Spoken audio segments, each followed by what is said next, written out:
Before I start and put up the slides, I kind of like to know what you want to make sure you take away from today. And you can speak up. It's Louise.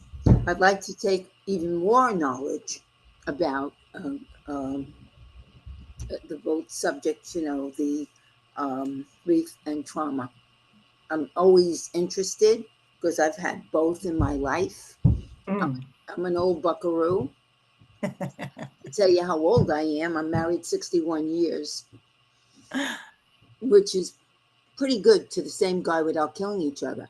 So I feel knowing about this is very important, but also knowing what's up and what's new, because things change a lot, and we're people of change, so we should know about change.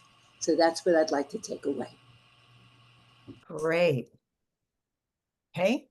What else? Is there anything in particular you want to make sure I talk about?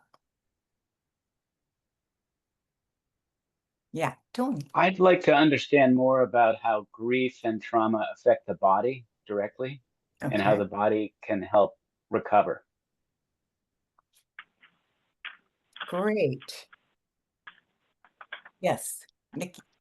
For me, I'm really interested in learning, like, without major certification, where's the boundary line for me as just a regular coach? Like, where do I need to refer to someone like you who is completely well versed in this versus maybe a therapist? So where's my boundary line, and how can I help without creating damage and also get them to the right resources? Thank you. Yes, yes. And ICF has raised their hand. I'm not sure which one of you is ICF. It's me. Yeah, I want exactly what Nikki said, that within my boundaries as coach, how can I deal with grief? I know trauma is another level, but grief, because I mean, people go through that, and as a coach, how can I deal with this? Right. I think all of us are very concerned about helping and not harming. But if you realize it, there's a lot of grief that goes on.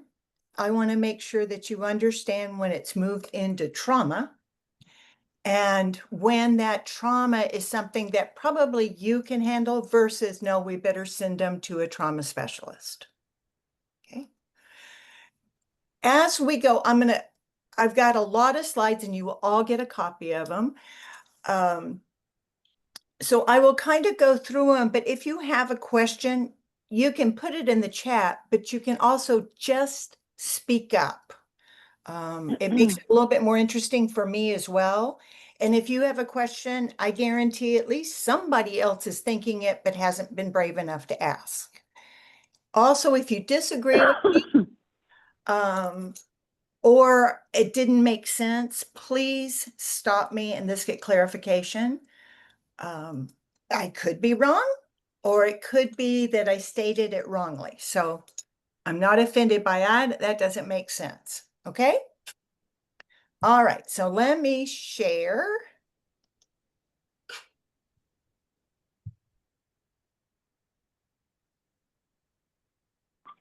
Okay. Everybody see that okay? All right. So what we're going to talk about is grief versus trauma, but they fold together. The thing is, you need to understand how they react differently. Grief is a part of the heart. You grieve somebody, they talk about, I'm heartbroken. That's heart. But trauma really is a mental process. It's all in the brain. But once it's in the brain, it can affect the whole body because your brain controls your physical space. When you're dealing with grief, there's certain principles that you're taught, and these are very similar to coaching principles. You've got to provide a safe space. With grief, we talk about it as far as a roller coaster. You have ups and you have downs. You're doing very great today, and tomorrow somebody walks by with your dad's cologne on and you are bummed. You're hit. What one of my clients calls it is a grief bomb hits you, and the rest of your day is just kind of because you got hit with something. So, but tomorrow you'll be back happy again. So it's a roller coaster ride, and you've got to not judge the roller coaster, but just meet the person where they are that day. You need to assure them that's normal, because in grief, it is ups and downs, and people all of a sudden will go, what have I gone backwards? And you go, no, you just had a bad day. So you need to reassure them that having ins and outs and sad days and happy days is all a part of the growth process and the healing. You have to give them the time to heal and the space to heal. You need to realize that in those situations, you are the observer and the student. You are not the expert. All too often, people, when they're dealing with somebody in grief, will go, well, what you need to do, you have no idea what they need to do. And you have now offended them greatly. So you're there to hear, tell me more. Standard coaching, tell me more. And as they have a good day, because I find sometimes they'll come in and I'm not, this wasn't a bad week, and they're apologetic for it. I have to remind them, then let's celebrate the fact that you had a wonderful week, that it was not a hard week. Does that make sense? So the difference between grief and a critical incident is that it is impactful and it causes all kinds of reactions in the body. Not crying because your heart's broken, but physical reactions in the body. A critical incident can be a traumatic event, or it can be a repeated trauma. So you may have had your house burned down, which would be a traumatic event. Or you may have a boss that likes to humiliate you in front of public and put you down in meetings, and it goes on and on and on, and that becomes a trauma.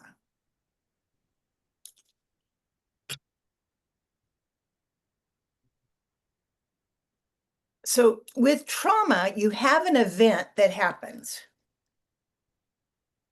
that causes your mind and your body to react. In the trauma counseling, you're going to keep going back to the event. So you're going to have the event, your body's going to respond, then you're going to go back to the event. The reason for that is that trauma is in the brain. Your brain cannot store information until it has all the facts. It has this coding in it that says there must be closure. I cannot save a C, it has to be a 0. Okay. Well, when trauma hits, and we're going to talk about it a little bit more later, it messes with the brain and puts you in your right brain. You can't store information in your right brain. So you have an incomplete set of circumstances. Time is elongated. You don't know when the paramedics actually got there. It felt like it was 2 hours. It was actually 10 minutes, but it felt longer. Because facts don't make sense to you, you keep going back and reliving the event to try to pick up missing pieces. Once that's resolved, then you move into the grief process about what that did to you and what you lost. Maybe you just lost an ability to believe bad things don't happen, but there's a grief process afterwards.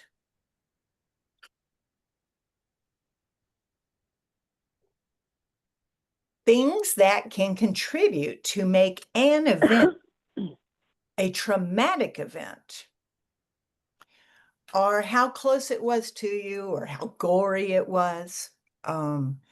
If you saw someone die, that's traumatic. If it happened to someone that is the same age as your child, they're called hooks.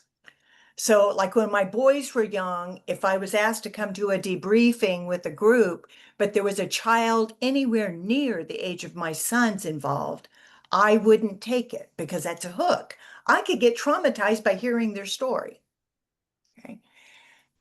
It also can be if I am already in a trauma state, something else can traumatize me. And an example of that would be if I was a victim of the Palisades fire, and on TV or on the internet, I see other houses being burned down in a community somewhere else. My brain goes, oh, we've already been through this. This is really bad. This is horrible. And it makes it one event. So all the feelings that you felt about your house are now associated with the one on TV, and the one on TV is associated with you. And now the trauma's worse. I may have been able to cope with it with you in coaching, but now it's been exacerbated, and now I need to have a formal debriefing. One of the big cues that let you know it's trauma is, are there feelings of lack of control? All I was doing is driving to the grocery store, and this car came out of nowhere and slammed into me. I've driven that road all the time. I did not plan for that car to hit me. That's an uncontrolled event. It tells the brain, oh my gosh, Will Robinson, you have no control of your world, and cars can come out of anywhere. They might be in your house for all you know. Okay? So your brain escalates it. Does that make sense?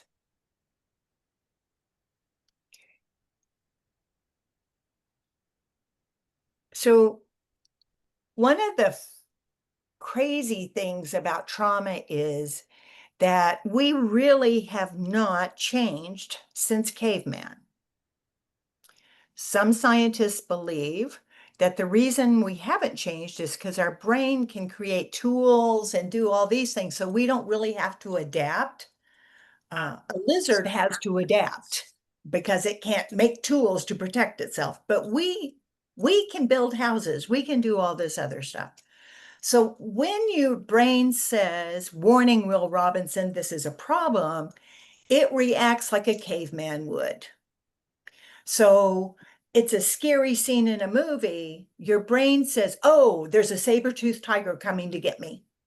It has an on-off switch. It does not have a volume switch.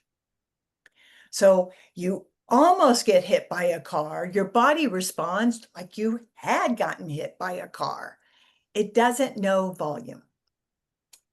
When your brain says, oh my gosh, we're in trouble, then your amygdala and your hippocampus start sending all kinds of chemicals through your body to protect you. The only job of the brain is to keep the body alive.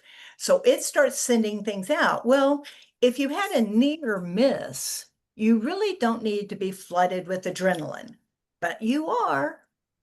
You really don't need to have coagulants in your blood, but you do.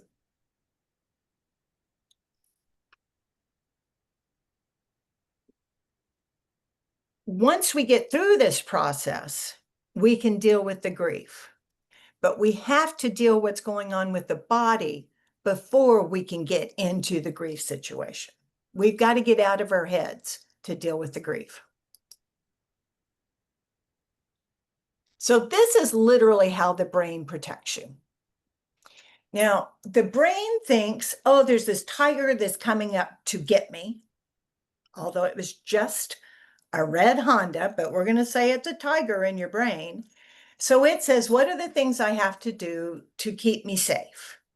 Well, number one, I need to take the blood away from as many places as I can and put it to my arms and legs, because I've got to fight or flight, right? I've got to run or hit. Well, the places it takes the blood away from are your head, this is not a time to be doing your taxes. We just need you to decide whether you're going to run or you're going to fight. That puts you in your right brain. All your left brain is shut down. I don't care what kind of bear, it's a bear. Okay, you can analyze that later. Brain, you be quiet. I'm going into the right brain. The right brain makes instantaneous decisions. The left brain thinks things through and analyzes it. This is not a time for analyzing anything. So it shuts down the left, takes most of the blood that's not needed and puts it into the arms and legs. It shuts down the torso. So your stomach, your intestines, your liver, all of that are sucking for blood at this point, because it says if it bites you, it's going to bite you in the head or it's going to bite you in the torso. If that blood is not free flowing and it's minimal, the animal thinks you're stale meat and it usually will drop you and leave you. Also, it says, seriously, you want to go get a Big Mac right now? You need to be paying attention. So why do you need your stomach? The problem with that is you may have just had lunch and you now have Big Mac sitting in your stomach, undigested for hours. It also sends adrenaline through your body, so you have speed and strength. It changes your hearing so you can hear the animal creep up. It changes the rods in your eyes so that you can see it sneak up behind you. It puts coagulants in your blood, so if you do get bitten or scratched, you'll stop bleeding quicker. All of these things take place instantaneously.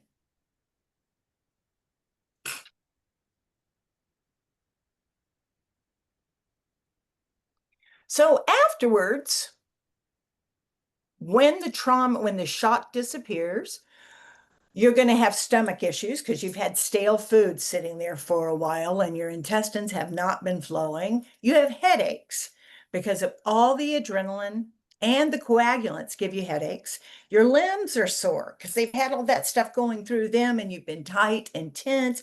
You're angry because you don't feel good. Your sleep is disrupted because you have nightmares about the event. You also have a tendency to only sleep for a couple of hours. And the reason for that is that you have sleep cycles.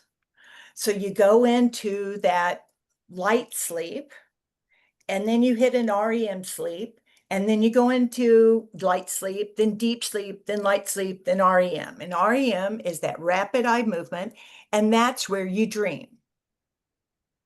REM is very important because that's when your brain relives events, sees zeros, closes up things. It may do it by putting hogwash in. The reason the lights went out is because a gorilla hung from a light. Okay, that makes sense. I can store it. So the REM time is when you close things up and you store it in files. If you think about a computer, that's when you reboot the computer so you don't have so many programs going on, right? The deep sleep is where your body recharges and heals. But in trauma, the minute you start going, excuse me? In trauma, the minute you start to go into the REM, the dream sleep, your brain says, oh, no, we're not doing that again. That was not fun the first time. We're not looking at it now. And it wakes you up. You actually need the dream sleep, but your brain won't let you do it because, no, that scared the heck out of us last time. We don't want to look at that again. But you can't file it until you review it. So your brain actually prevents the healing by trying to protect you. When we do a critical incident debriefing, we do awake, which should happen in the REM so it can be stored. And that's really all a critical incident is. Your hearing is so sensitive that's why you keep saying, could somebody turn that TV down? Do you have to talk so loud? Because your ears are oversensitive. The rods make you jump at shadows. You think somebody walked in. All of this foggy stuff that's been going on in your brain, you had your right brain doing things and your left brain hasn't taken control of it. That's why you walk in to the kitchen and you go, okay, what did I come in here for? Or you pick up the phone to call somebody and you go, okay, who was I calling? Gosh, I don't remember. You don't know where you put your phone. Where did I set my phone down? And you're searching because you don't have memory yet. You keep zoning in and out. Does that make sense? Have you had that before? Have any of you gone through an event that's caused that in your life? Can you now see why the brain is trying to help you, but it hurts you? Where does numbness come into this? You just feel numb about everything. You are in such grief, really, that you just don't care about anything. It's not a physical numb as much as it is an emotional numb. You feel like you're kind of in a coma. You walk around like a zombie. And I'm thinking, I'm talking about trauma and numbness. And okay, just wondering. And of course, disassociation. Um, does this come into what we're talking about now? Exactly, because your brain still isn't quite working right anyway. Mm-hmm. And your right brain can't store things. It can Mm-hmm. experience, but can't store. And so, because your brain's trying to figure out what's going on, and part of your brain was shut down, and when it's shut down, you can't, you you can't process what's going on. And that leaves you feeling kind of numb in the brain.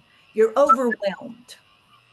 And so you can't really focus on any one thing because your brain's overwhelmed with too much stuff. Could you say that your brain is a traumatized brain is the brain is rewired differently than a person who's not been traumatized? Temporarily, yes. And when you say temporarily, um, it can go on for years and not be noticed. Absolutely. And it And if comes, it goes on too long, it becomes permanent. that's my question. Yes. It becomes permanent, and a person at that point cannot overcome it in any way. Part of it they won't overcome. Yeah. Part of it will not be overcome at all. Mm-hmm.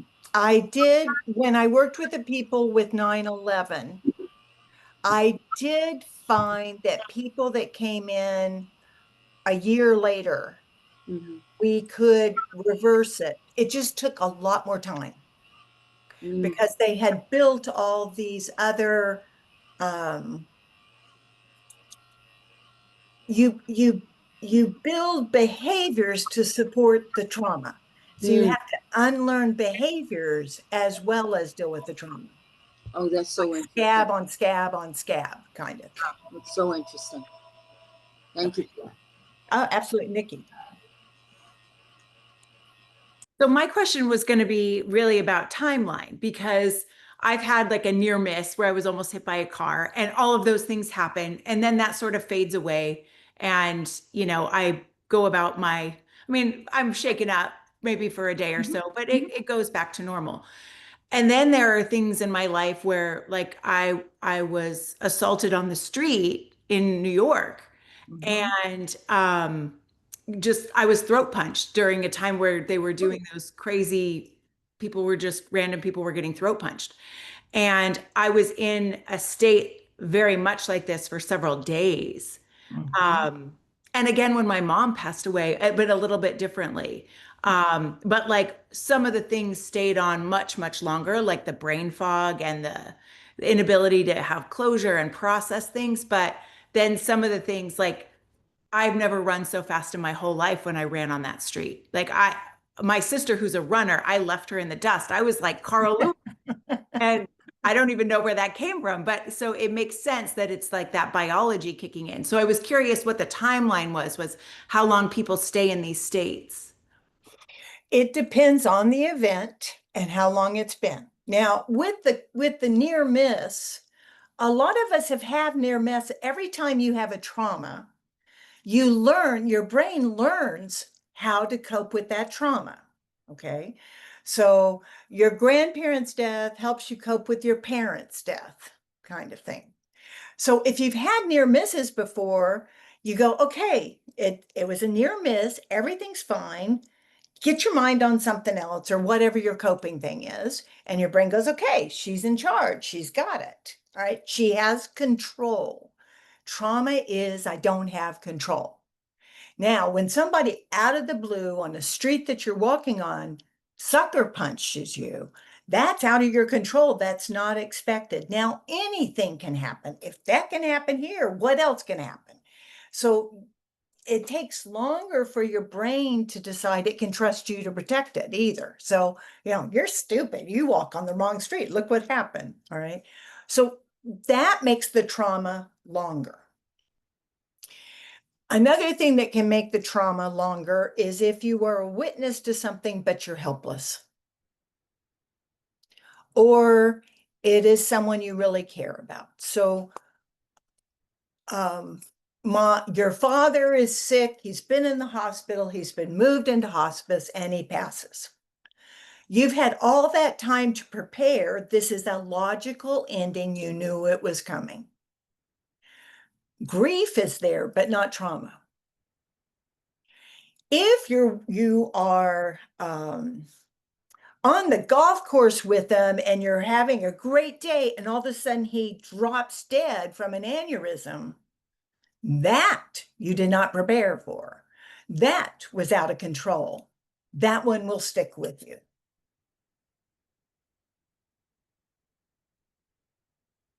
Does the difference make sense? It's all about what your brain does with it. And every time you overcome a trauma, your threshold is higher for the next trauma. It will take more to get you next time.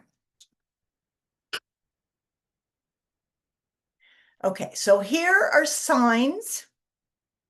If you hear your client talking about these things, yeah, Karen. Thanks, Dr. Christensen. This is fantastic. I'm curious about what you just said about repeated traumas. Can you just say more about that, if you don't mind? No, that's fine. So there's two types of repeated trauma. The first one is that I had a bad car accident, so I learned how to heal from that. I lost my dog. I learned how to heal from that. So then the next thing that happens, I have tools that my brain can use to help me feel safe and in control again. Everything is a learned behavior and my brain will learn from it.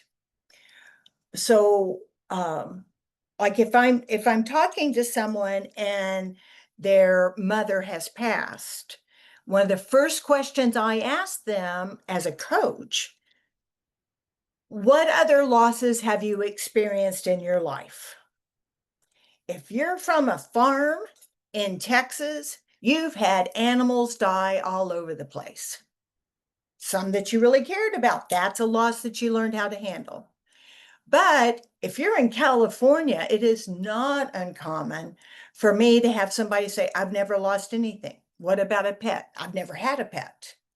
My grandparents are alive. My aunt's not, they've never experienced a death yet. That death is their learning. They have no coping skills. That's much more likely to need a trauma response to it. The other is if something keeps happening or you keep having events happen. You're in the middle of getting a divorce and you have a house fire. Or you have a car accident. And then your son comes home and he's got in trouble in school. That's 3 events that affect you, and they become one big trauma event. They pull into one cup because they're too close in proximity. That will need to have some debriefing work to help them sort which one they're upset about. That's great. Thank you. Can you speak to what you might be getting there, so I don't want to. Well, that's okay. But just I'm curious about the debriefing, how debriefing works, and maybe you'll address it later. I will, but I'll go ahead and start right now because you have the question. Okay, thank you. In a debriefing, you are trained to basically, you have them tell their story. You start with when they were last safe to when they were safe again. So I was safe at my house, putting my grocery list together, and then I had a wreck on the way to the grocery store. And they're not going to be safe again until they come back home. So they have to go through the tow truck, the car place, rental car place, all of that before they get safe at home. So we have them tell the story in minute detail. I want to know what smells you had, what other sounds were there. I want you to take me 100% where I'm sitting there with you through the whole event. And then we have some after questions, and we help them fill in some of the blanks. And I always tell them what they've got to do the next 7 days and not do the next 14 days. And often after a 2-hour session, they're fine. They still have to deal with the grief. And that's where I send them back to their coach and say, okay, now you can go back and finish the process. So, Renee, we have a question in the chat from Masa. I hope I'm pronouncing the name correct. How does it look different in therapy versus coaching, debriefing versus processing? with debriefings, you are just an observer, and you're taught to watch where they're looking, how they use their gestures, what effect comes over their face, where they pause, where they skip over. You're taught to notice little bitty cues of where their mind is in the process and how to get them to go back. Because if they're at point A and they jump to point C, point B is a trigger. So we got to go back and talk about point B and how to do that safely. Therapy is about you helping them process feelings and emotions or bad behaviors they're doing in response. We're not trying to heal, we're trying to store it in the brain in a debriefing. We're only working with the brain. We're not working with anything else. Did that answer it? Yes, that's very helpful. Thank you. Okay. So, signs that I want you as a coach, you could have somebody that you've been working with for quite a while, and all of a sudden they start talking about these kinds of things. You need to ask them when they started. Was there an event? Maybe they didn't tell you about the car crash. Maybe they just want to talk about the divorce. Whatever it is, these are cues that there could be a trauma event behind. They complain about problems in their relationship. Well, one of the side effects of trauma is you are not interested in sex. Well, that can cause problems in relationships. They may be talking about suddenly they're getting migraines all the time. I often will have people realize they've got a problem when they start getting panic attacks or they become agoraphobic. Not wanting to leave your house is a very common occurrence with trauma. I'm safe at home, but obviously I am not safe outside the front door, so I'm just going to stay in here. Which is why when I deal with people with trauma, I make them spend 15 minutes outside every single day. I got to get you out of the house. When my son was killed, I had various people who had to force me to go to yoga class or go to Starbucks and be in public with people to have coffee or take a walk because I knew I'm a hermit as it is. You give me this opportunity, I will never come out of my house again. So watch for signs of depression, that hopelessness, those type of things. when you don't have another reason to put it to, you need to start checking it out and see if an event happened that they haven't talked about. Sometimes people don't talk about it because they feel guilt about it. And so you'll need to watch out and see. If they're persistent, you're going to need to refer. Now, the whole process in trauma is what we call the Sarah effect. And you've probably heard about it. The first S is shock. And that's what takes place immediately when the situation happens. That's instantaneous. And that tells you that your brain has gone into trauma mode.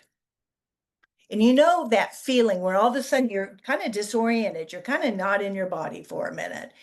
And shock will actually stay in place until you get home and you're safe again, or wherever it is feels safe. The second phase is anger. And part of the anger is that all that stuff that was pumped through your body is now trying to detox out of your body, and you feel like crap.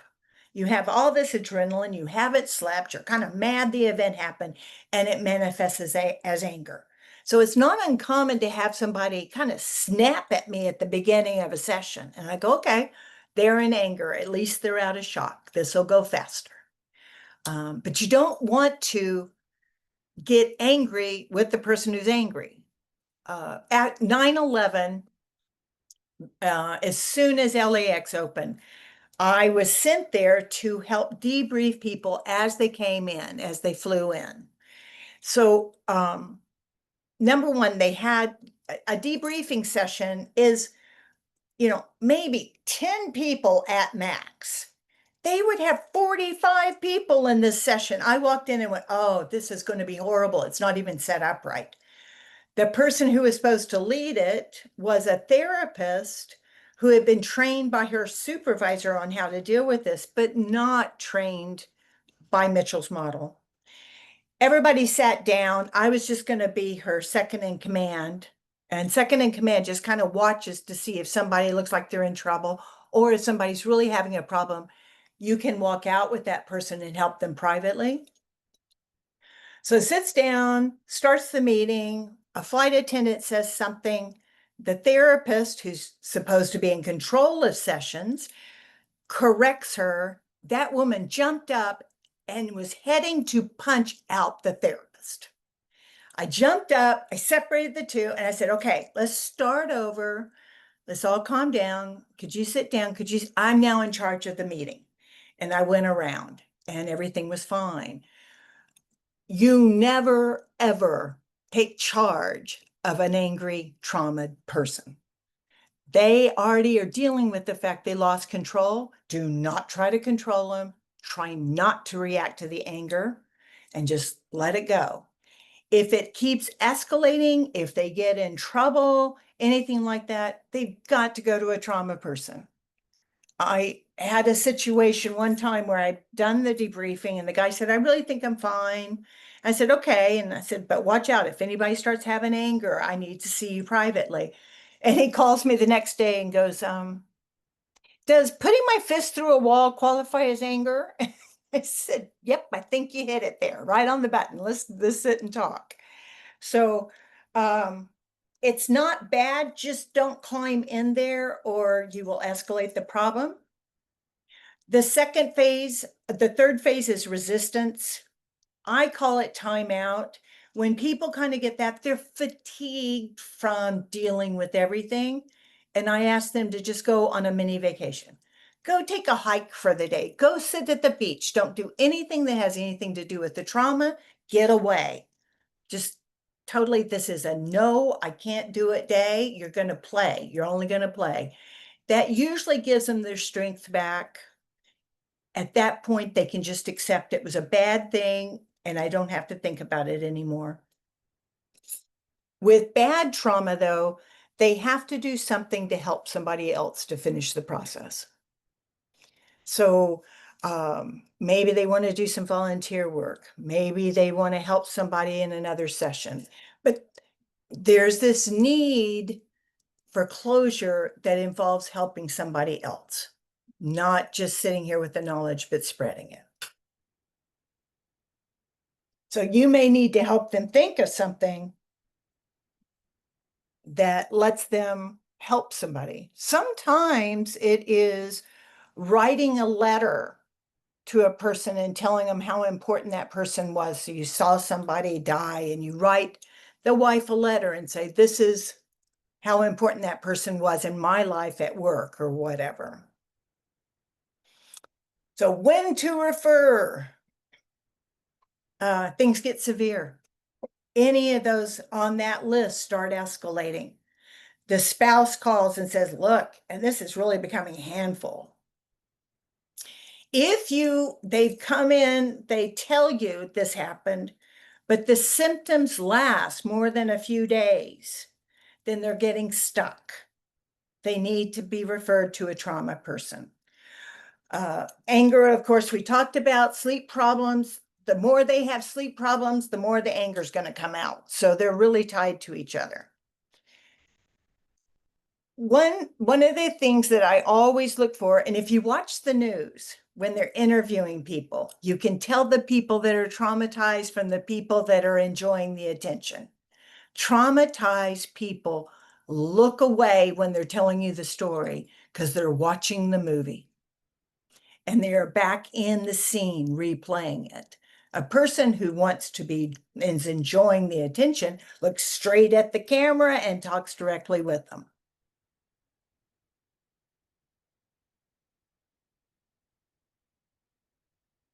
So and you'll get all these slides, but here's what happens with the referral. Number one, before you refer anybody, make sure the person is trained and certified under Mitchell's model. You can get trained. There are classes at universities. There are classes that are given for like a weekend, that type of thing, that train you on how to do it correctly. They found that Red Cross did a big survey study, and they found that if it's not done correctly, it exacerbates the trauma. So make sure they are Mitchell model. A debriefing can be anywhere from 2 hours to 3 visits. A lot of times we can get them back to normal in 2 visits. Or 2 hours. One of the ladies, remember when we had the shooting at the salon? Was that Long Beach? I don't remember where it was now. One of the people that was there who survived and was not shot, she was in the parking lot. It took her 2 hours and she was just fine. Okay, she had a lot of experience with things going wrong. She could do it. I've had other people, a gentleman from the Las Vegas shooting. It took 3 sessions with him to get him through it all. It took 2 hours with his wife. So it's an independent thing based on how involved, how intimate, how much the heart was involved, as well as the brain, those kind of things. Once they go through that, we refer them back to the coach to work with them with the rest of the stuff. I personally feel that it's easier to just do the debriefing or just do the coaching. Doing both, to me, blurs the lines. So I prefer it goes, one way or the other. But they don't stay with the debriefer. They go back to deal with the grief, because you do have grief afterwards that still has to be processed. And that's not what a debriefer does. They only get it where it's stored in the brain.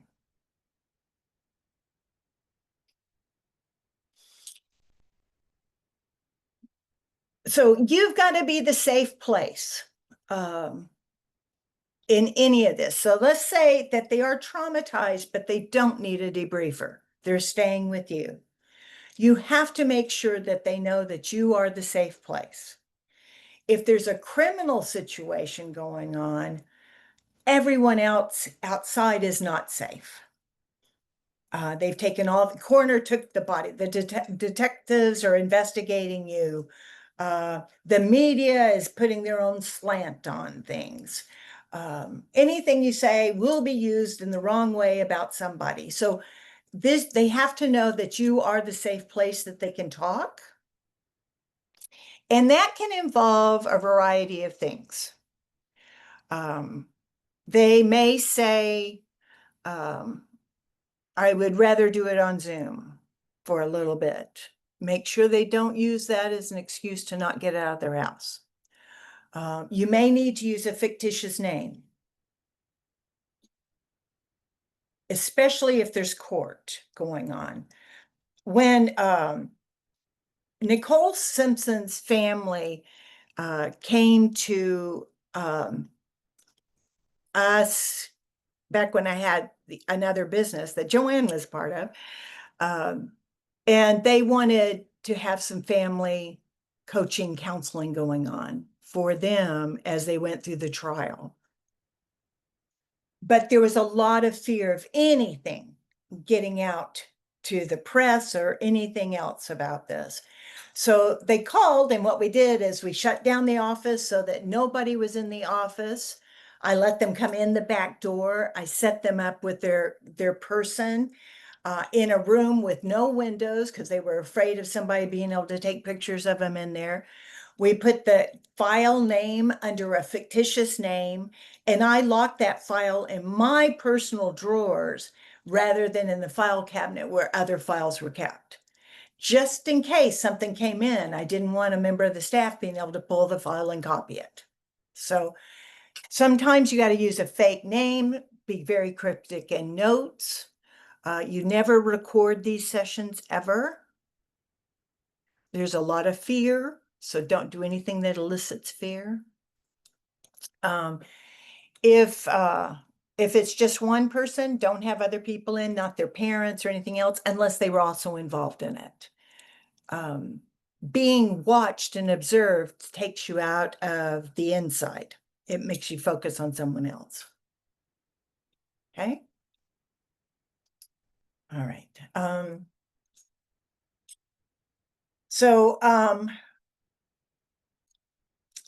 Because there's so many feelings of not having control, you need to help them find things that they have control on, get the brain to focus in the areas that they can control.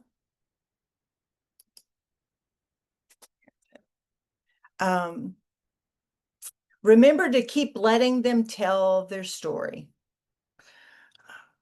I mean, these are all statements that people that I've dealt with have made.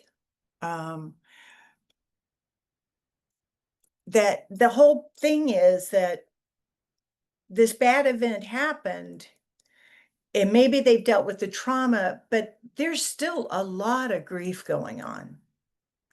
And you've got to walk through that, but that grief may mean that they've got to tell you the story. And with grief, people go back and forth and back and forth and up and down and all around. So just keep letting them tell you. I find with grief, a lot of times when they tell me next time, they tell me something they've left out all along. I had a client, I have a client that we've been dealing with the loss of his wife, and he just recently shared that he has MS. Well, that's kind of an important thing to tell me when you're dealing with heavy grief and all this, because that can get spurred. And I'm going, wow. And I said, why is that just now coming up? And he goes, oh, I guess I didn't think about it falling in there, but that's important, huh? So let them keep telling you the story. Grief is a roller coaster, but remember, they keep going back. This is not trying to be drama, playing victim. It is, I've got to keep reprocessing. Now, if they can't do anything but talk about it, they either need to trauma or you need to help them quit fixating.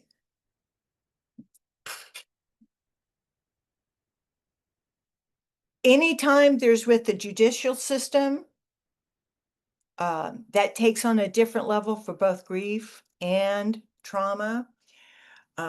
They keep being put into situations that put them back to the event. If you're in trial and you're hearing about what happened, you're going back to the event and you're hearing things you didn't want to hear anyway. If they plea bargain, you don't get answers that you wanted. And if it's a cold case, you'll never find out. So it's really hard to put a period on grief when I can't get answers.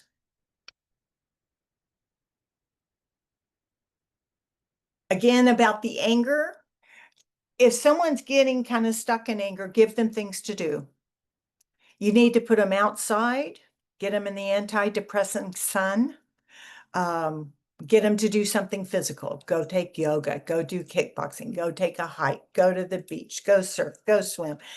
That physical activity outside will help dissipate the anger and detox the body.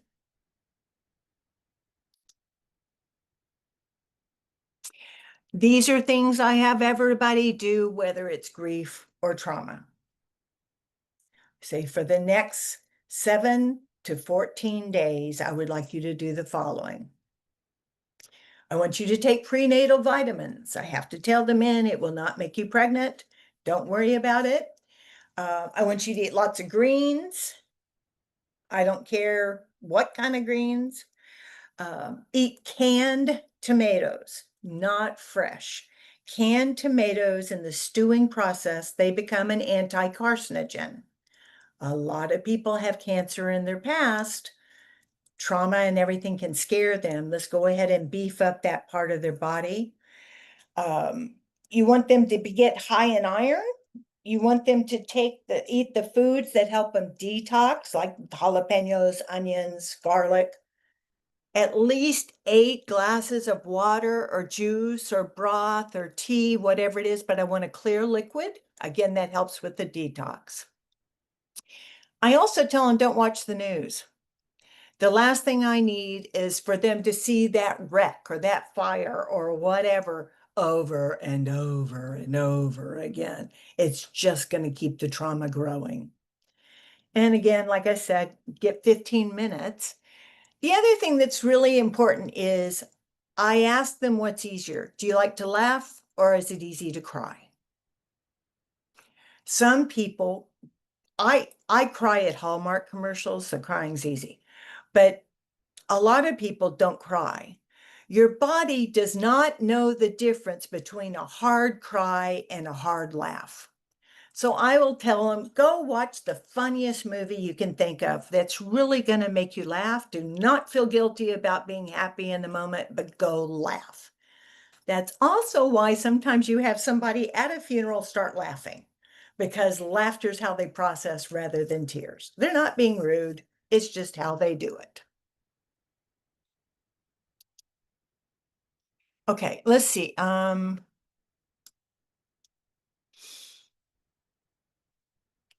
And here's just a little bit that you'll get about if they are in the criminal world, that's going to take years, and you're going to have different points of grief come up along the way. They're going to hear things, they're going to see things. So just keep in mind that if it is something where there's a trial, you were in a car accident and one of the cars, somebody died. This is going to come back to you over and over and probably a year down the road. So prep them before they have to go in there. All right. Any questions? I lost. I have one. Okay. This is excellent, Renee. Thank you so much for offering up this training. It's just invaluable. Thank you. My question has to do with how someone like you, or as a relatively new coach myself, protects themselves from the fallout of the things the client is describing or the intense emotions the client is displaying. Oh my God, I'm so glad you asked that. I forgot to put that in there. Thanks. Oh my gosh. That is imperative. I told you like I wouldn't do a debriefing with kids the same age as mine, but I've walked into situations and be driving home and had to pull over in a parking lot to call somebody and say, you got to debrief me. I am scared to death driving home right now. what I do is I try to pull myself out, and number one, I say, I'm watching them. I'm not a part of it. I'm watching. Let me see what their reactions are. Let me see where their eyes are. Let me see if they change colors. Let me see if their face is relaxing. That helps me keep a third person rather than climbing into the scene. And it's really hard in a debriefing because you're having them give you all these little details. The other thing is, if you think you are in any way affected, then you call somebody that can debrief you and have you go through what you're feeling, what you absorbed. It is most likely to happen if there's any hooks. You have kids the same age. You've gone through that. They're the same age as you. You have the same car. I had a police officer that was on a scene. Nobody was dead. It was really okay. Major car damage in Newport, but it wasn't life and limb and blood. But when he opened up the back seat to make sure no one was in there, it was the car seat he has in his car, and he just froze. And the other officers looked because they know each other, and they just grabbed him and said, "You go stand on the line and keep people from entering." And they took over the rest because they said, "Oh, he's hooked. That's all we needed." So really try to buffer yourself and I'll use notes sometimes because when I write down a word, that puts me back in me and focusing on me and away from them for just a second. Try to keep the third person. So find your tool, that a worry stone, whatever it is, to keep you remembering I'm hearing something. I don't have to visualize what they're telling me. I want to listen to how they tell me, not try to visualize it. And Karen. Actually, you answered part of it. So what happens if you have, or have you worked with people where there's, I'll say trauma from years ago or decades ago? And how do you know if it's, how do you know to send someone to you versus a therapist, or how do we help those people? Old time trauma. I had a situation with somebody that because of an unusual event, remembered being raped as a child. And it all came flooding back. What I did as a grief coach is I asked her to tell me what she remembered and how that felt. If she was really getting stuck and couldn't climb out of the memory to discuss it, that would tell me she needed a critical incident debriefing. If she was able to say, well, this is what I remembered, and I think it must have been at the farm that this happened. I don't remember everything, but I remember growing up thinking, being afraid of somebody holding my arms. Then that's a grief. I just need to let them process what they're remembering. But if in this they start getting really angry and start being angry a lot, or any of those other signs, then at that point I need to say, I'd like you to talk to somebody who can help you process the anger and the trauma of it. And then we'll come back together to process the grief that you're feeling and handle it that way. Did that answer? Yeah, thank you. Okay. So what I'd like to do right now is I've given some scenarios here. And these are things that I've had. So we'll assign you one of these. And what I want you to do is look at it and say, okay, what would be the watch outs? What things if they were in a plane crash and now they got to fly and they're scared? Does that sound more like they need to have trauma or grief? And what would I look for? What are the things I'd want to watch with that person? So, and so you do that with each one of those. Just pick one, just do one of them. we can assign maybe one to each group. And then we're going to come back. You're only going to take about maybe 10 minutes at the most to talk about this, so you can come back and share with people what your group came up with. Does that make sense? Sometimes I have it great in my head, but I don't have it outside. Okay. So this is just to, apply what we talked about. So does it sound like it could be trauma or it's totally grief? And if it could be trauma, what are the signs I'm going to look for that let me know I need to refer? Don't ever just automatically refer, because the relationship is with you. Okay, so you want to break them out into groups. Okay. So Renee, I just want to tell you that some people looked at the website and it was 60 minutes, so they need to leave, but the rest will stay. So I'll break them out into rooms of 3. I mean, groups of 3. Okay. Okay, perfect. How will they know which scenario they're assigned to? I will pop into the group Okay. and tell you 1, 2, 3, or 4. Okay, 5. Awesome. Okay. And then I can stay out here and manage the breakout rooms after Rania leaves. Yes. Great.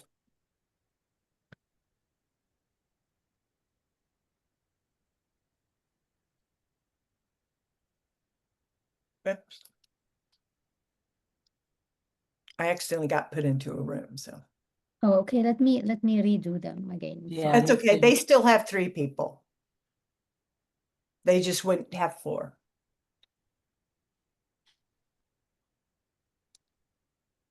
I close the rooms. I will reopen them again. Just it takes a few seconds. Because they are rooms of 4 and you asked for rooms of 3. So I have to redo them again. Okay.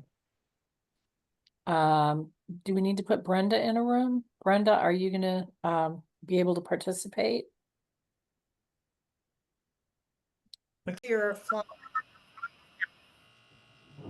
What would be the key things about number 1? Fear?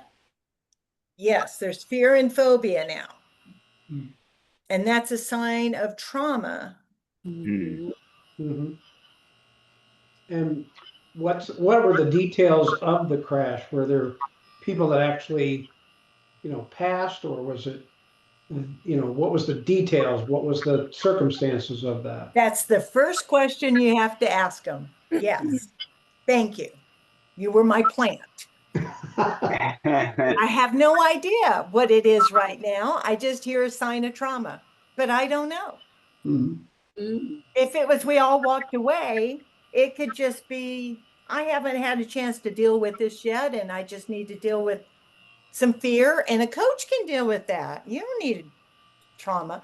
But if it was Delta Airlines and people died and I was crawling out, no, we're talking about a different situation. Exactly.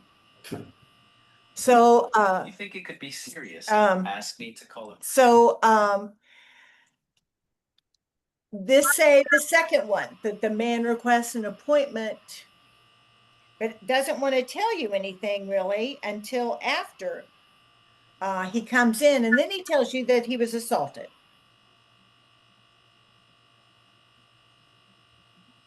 What do you think about that?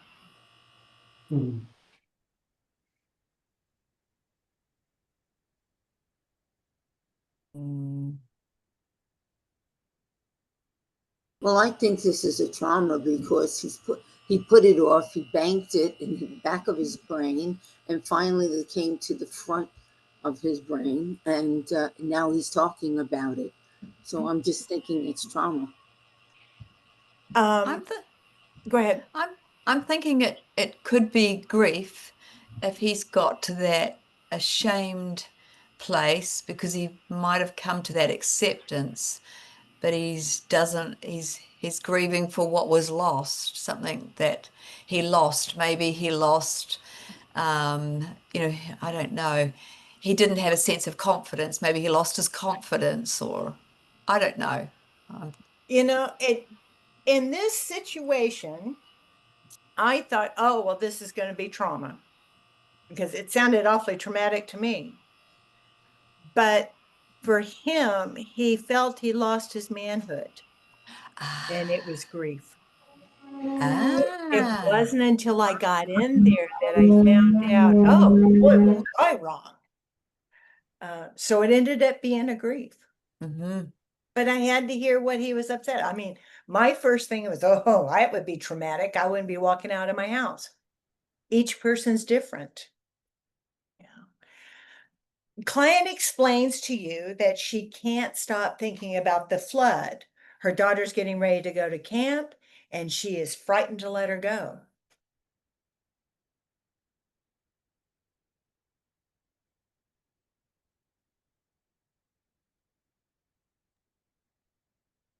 I would imagine this is trauma.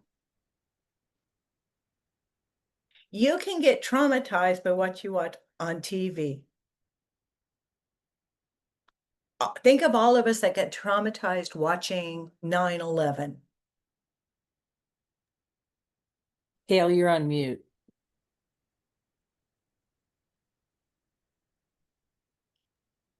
Sorry Oh. about that. I'm muting everybody. When I hear background noise, I'm just muting everybody who's not speaking. Oh, So. sorry. Yeah, I was saying third-party trauma. Yeah. I mean, she is going to need to talk about what she saw to get some reality to it. I mean, if I'm living in California, flood is really not what I'm worried about. So we don't want to give her something to worry about, but we need to talk to her and see. Now, does she need to have a true debriefing? Probably not, because it is secondhand. But she does need to talk about it. But you might find in talking to her that she's actually a survivor of a flood and she, almost drowned in the lake. And so that could play into, then you might have more going on. Okay, while waiting for the train to LA, the client witnessed a girl get hit and killed by a train coming from the opposite direction. She can't stop seeing the blood. I'd say that was definitely trauma. Yeah. Absolutely. Absolutely. And the person in this situation had to be sent for EMDR to be able to get it back together again. Eye movement rapid desensitization. It is a process that was actually created, let's see, in the 90s, wasn't it, Joanne? I But think so. But it's several different ways you can do it. But what they found is that when your eyes move backwards and forwards, looking at something, not moving your head, just your eyes backwards and forwards, it can erase the emotion attached to the memory. So you think about something that happened and you visualize it and you do that, and it erases the emotion attached to it. So we literally had to go that far to get her out of the trauma state. And then there was, of course, a lot of grief. Renee, you just talked about EMDR. I'm actually a trained havening practitioner. Okay. And we reduce trauma like that by taking out the emotion of it. They can still remember the event, Yes. but the emotion and the triggers are not attached to the event. Perfect. And I just want to say I found this session incredibly helpful. I am amazed at how well it works. In fact, sometimes once you remove the emotion, you forget the memory. Yeah. You don't really forget it, but it gets stored in things I don't want to think about ever again. And the memory is gone too. So it is amazing. So yes, that's another treatment. Yeah. So excellent. Need to put that on everybody's list. You're one of those people. And something like that you could send. Sometimes they can do it in one session and then come back to you. Yeah, and so I think it comes back from me what I've understand, and I've been doing. My daughter got PTSD, so I was trained by Ron Rudin, who started this up, and he worked with me for a month. And normally I wouldn't work with someone with PTSD, but it was my daughter, and there was no one in New Zealand to help, so that's wasn't on my tick list, but that's how I learned it. And so to me, it comes back with the landscaping and what going through some of this with you, there's still some landscaping there with anxiety and panic attacks and things like that. So that the landscape of the brain, if it's already there, it's the re-traumatizing of things. Perfect. Perfect. You explained it perfectly. Yeah. And it's amazing when things are really, the more senses that are involved, which is why TV or movie theater is different from personally being there. A movie theater can put a lot of senses involved because now the chairs can rattle and stuff. But if I can smell, if I can hear, if I can feel, if the air around me changes, people gasp, all those things add to the emotion that you feel and what your brain registers. So you may have to go to something like that to help break it apart so that it can be stored individually. Okay, client shares that her husband left to go buy eggs but never came home. Police tell her he was killed at the corner when a car hit him. I think both trauma and grief. Yes. Yeah. And the weird thing about the trauma is that the trauma is the police coming to tell her. She has no memory of what happened. She has, he was here, and police say he's not coming home. So she really didn't need to have a PT, she didn't really have PTSD. She really had grief, but she had to go through the steps of, is there something I could have done? Maybe if I'd gone to get the eggs, maybe if I'd gotten eggs the day before. There's a lot of guilt in there. I was baking a cake. I didn't have enough eggs. I sent him to the store and he never came home. I killed him. And so it's a guilty grief, and it takes a little bit longer to get rid of because you've got to deal with the guilt before you can finish the grief. That happened in Santa Ana. So how did you process the guilt? Piece by piece. Okay. What would have happened if you'd gotten the eggs before? Well, he wouldn't have gone there. Okay. But does that mean that he still wouldn't have gone to maybe get the newspaper? Or maybe he wouldn't have had something he needed to pick up? Oh, so get him to think rationally about it. That doesn't mean they wouldn't get killed the next day. You don't know. You can't tell the future. You can only tell the past. You can't be scared to sin if, the car didn't hit him because you sent him.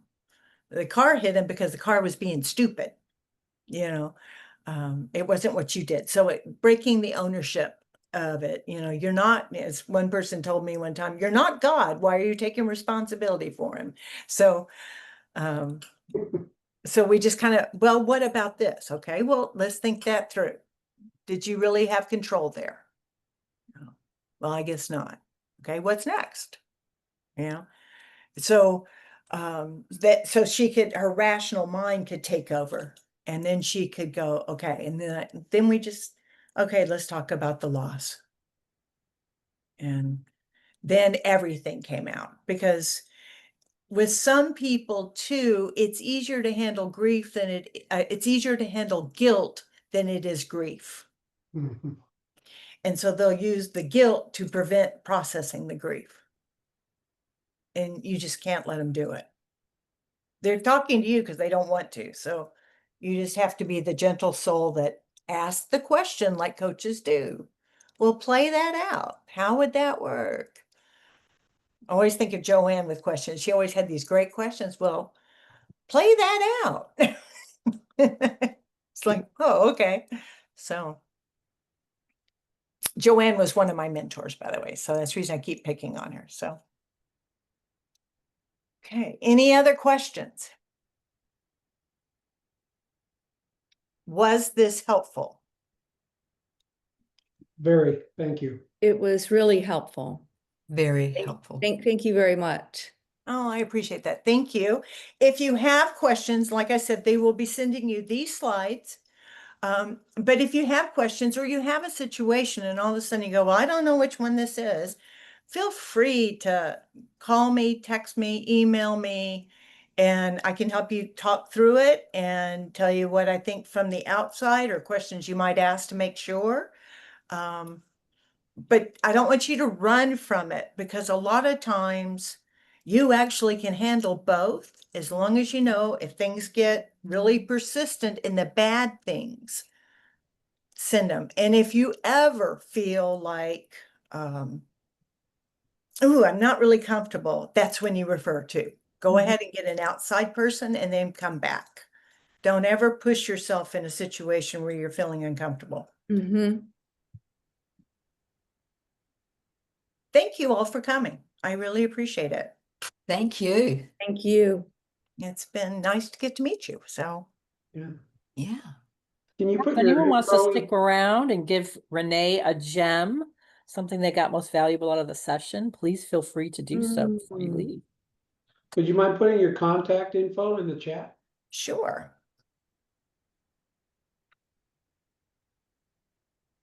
Oh, wait a minute.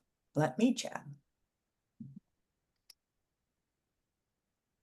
Well, I have a gem, and that is that I learned so much this session about the fine differentiation between trauma and grief, and how to recognize in sort of a beginner's way what the client is going through. So that was very helpful. Thank you. I have a gem and a question. So I have a gem, but I have a question behind that, Renee. One of them is I think I understand about somatic pain. So, for example, my daughter had somatic pain where she could still feel the pains of having the baby and through the trauma. But when I think about headaches and migraines and things, you've got that somatic pain, and my understanding was that somatic pain goes through the heart, not the head, and that's why we can't take that somatic pain away by taking pills and taking a Tylenol, because it goes through a different channel. It goes through the amygdala. It goes through that emotional channel. And so with migraines and things, is it that people just think that hopping into cold water or the shock, the shock that changes them? So I'm just sort of a bit unclear about that. That because I say to people, somatic pain is the same as breaking your arm. It hurts as much. It's just a different channel. So you can't take a pain pill, and the pain often doesn't go away because it's trauma. Right. Well, the thing, and you brought up one other thing, by the way, you do not want your trauma people taking sleeping pills or